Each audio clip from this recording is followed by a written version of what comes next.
Au sommaire de cette édition Leadership féminin, plusieurs jeunes filles venues des milieux défavorisés ont reçu des formations sur le coaching professionnel, le leadership et l'entrepreneuriat.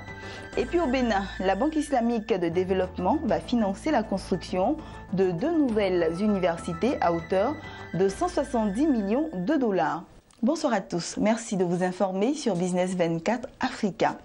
Pendant 3 jours, plusieurs jeunes filles venues des milieux défavorisés ont reçu à Abidjan des formations sur le coaching professionnel, le leadership et l'entrepreneuriat.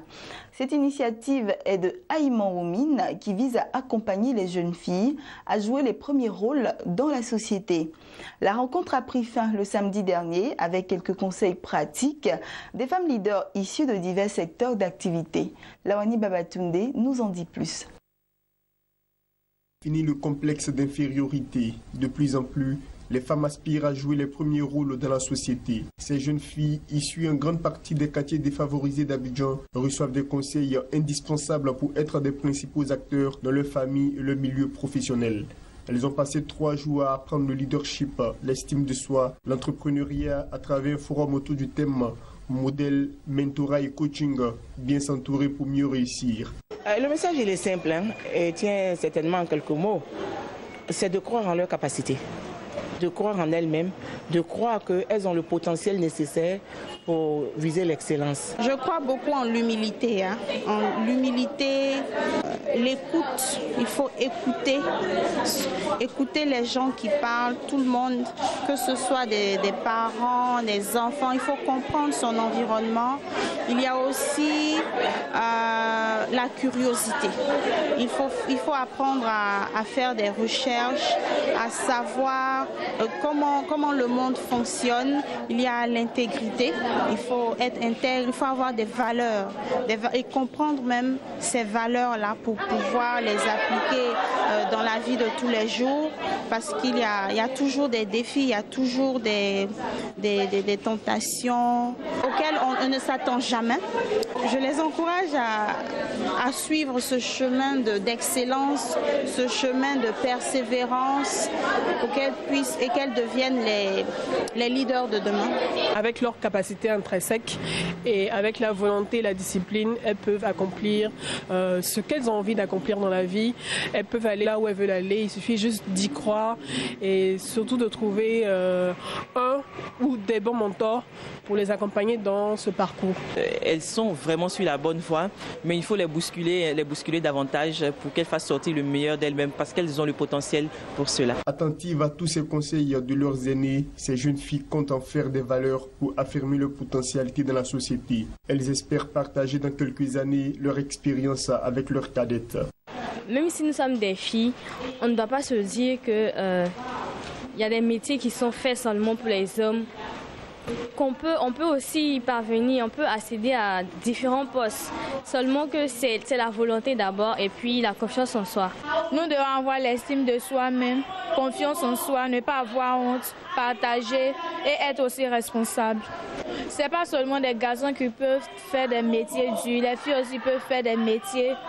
Il y a plusieurs métiers aussi à faire. Une fille, une femme au moins doit se prendre en charge.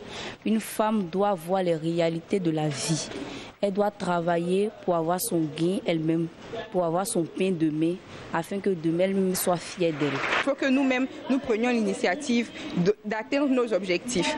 Et il ne faut pas accepter que les autres nous limitent. Juste parce que quelque chose est difficile et que les autres trouvent que c'est difficile, il ne faut pas se limiter à ça et ne pas chercher à atteindre nos objectifs. Donc il faut se battre pour nos rêves. Ce forum est une initiative de Ayman Women, traduisez Femmes de demain, en partenariat avec la Fondation Lady Jeanne et le Rotary Abidjan Cocody Sud. Le résultat que nous attendons de l'organisation de cette journée, c'est que dans les années futures, ces jeunes filles-là qui ont reçu les formations d'Ayman, que ces jeunes filles dans 2 à 5 ans, qu'elles puissent le partager à d'autres personnes, que ces jeunes filles-là soient des ambassadrices de Ayman Women dans 2 ans. Et aussi, ce que nous attendons de ces journées, c'est que beaucoup plus de personnes soient intéressées à l'entrepreneuriat féminin, beaucoup plus de femmes qui essaient de partager leur expérience, viennent partager leur expérience à Aïma Women, qu'on ait plus de femmes motivées à prendre des responsabilités en Côte d'Ivoire et partout en Afrique. Aïma Women a été créée en 2014. Chaque année, elle initie des forums d'études pour promouvoir l'autonomisation de la jeune fille à travers l'éducation, le coaching professionnel, le leadership, l'entrepreneuriat et le mentorat. Et puis je vous le disais en titre, la Banque islamique de développement va financer la construction de 2 nouvelles universités à hauteur de 170 millions de dollars au Bénin, selon le président béninois.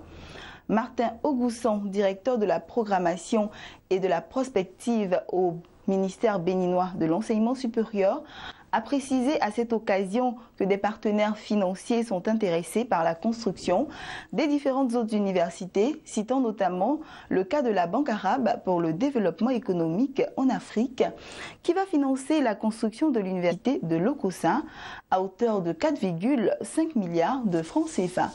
Terminons avec cette autre information, cette fois-ci au Nigeria, où la banque nigériane Skybank a entamé des pourparlers avec ses actionnaires existants ainsi qu'avec de nouveaux investisseurs.